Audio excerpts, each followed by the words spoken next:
Here we have our 12 megapixel dome camera, the bottom plate cover that comes out of the box with it. And this is one of our JB101's brackets to connect this camera, the plate, onto here, so this can then be threaded into a gooseneck mount or a ceiling mount. I'm going to show you how to connect this to the camera. So the first thing you do is, when you get the camera out of the box, the dome cover will already be screwed in with these two notches lining up and the bottom plate attached to the camera. You need to remove those first and then have the items laid out like this. The first thing you do is you want to connect this plate to the JB101. The E labeled holes will line up.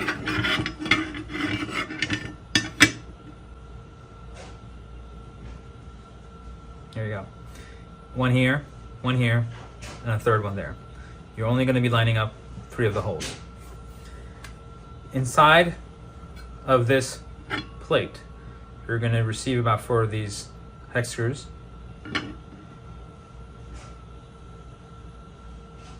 Using a 3mm hex bit, you're going to attach them.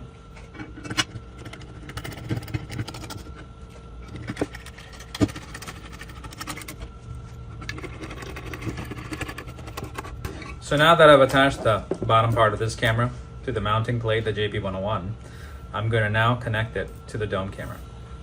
You'll want to detach the dome cover off.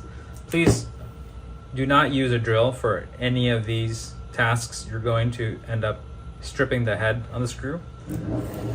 Use a manual hand-driven screwdriver. Of course, in your case, you'll already have your Cat 5 cable coming through here, out here, threaded through, and then threaded through these weather grommets. You're going to need to punch a hole in one of these, especially this one, and just bring it in here, and that Cat 5 will then connect to the dome camera right there.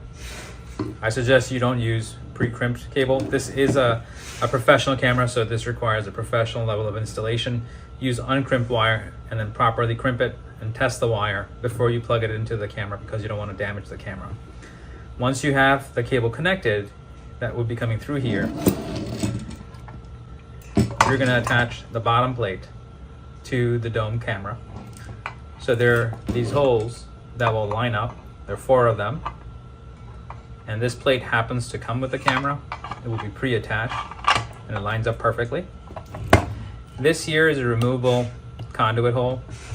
Do not discard this silicone sponge, because you want to protect the internal contents. Your pigtail is going to be coming through and then being inside the camera. You want to keep that watertight, because you don't want water to leak back through here into the camera itself, because that'll short it out. Now once you have this all together, inside the camera box you'll find this bag of screws, and it's as simple as just dropping them in here. And then these use a star bit. The star bit is a T15. Fits perfectly fine in here. So you want to use a small screwdriver like this to then attach the camera to the plate. And that's pretty much it. You want to do that 3 times. I'm not going to do that in this video, but of course make sure your camera is properly screwed in. Put this top cover back on. Now, the thing about dome cameras is a lot of people don't understand is you're going to have, your hand's going to be greasy, and it has residue no matter what. Your fingerprints are going to get on the dome cover.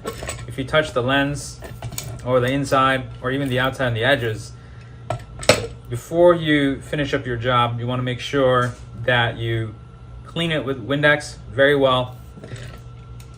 To try not to get the lens dirty, because cleaning that is really difficult. Just clean the inside and the outside so that both day and night vision is going to work well for you. Because if you get a camera that has good functioning daylight video, but nighttime it's blurry because of the infrared bouncing off, what happens is it'll bounce off from your fingerprints, the residue on the glass, and you won't get good night vision. So of course, first point your camera the way you want to. This camera has a swivel design.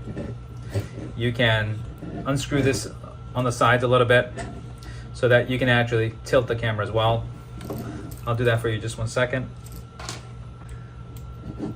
So you can unscrew the sides with a Phillips head screwdriver, and then you can tilt the camera this way. Keep in mind there's a certain amount of tension that this wire coming out of the camera has. You can't tilt it all the way to one side. Okay, so there's a limited room for movement here, and you don't want to sever this wire. It's very important you don't. You can actually, there's a little bit of slack in it. You can pull it out and then tilt it this much, and then it stops. So if you want to also pan it, you can certainly, and do that as well. So it gives you a lot of room for movement here. The rear of the camera has a lot of cabling coming out. You want to make sure that doesn't get ripped. You can see that right here. Please do not rip this. Now inside here, this is a adjustment for the lens while you're mounting it. These are optional connections for pros where you can actually, some of them have, like on this one, it has audio input, alarm input, and DC out. So you can certainly tie that, even an alarm in here too.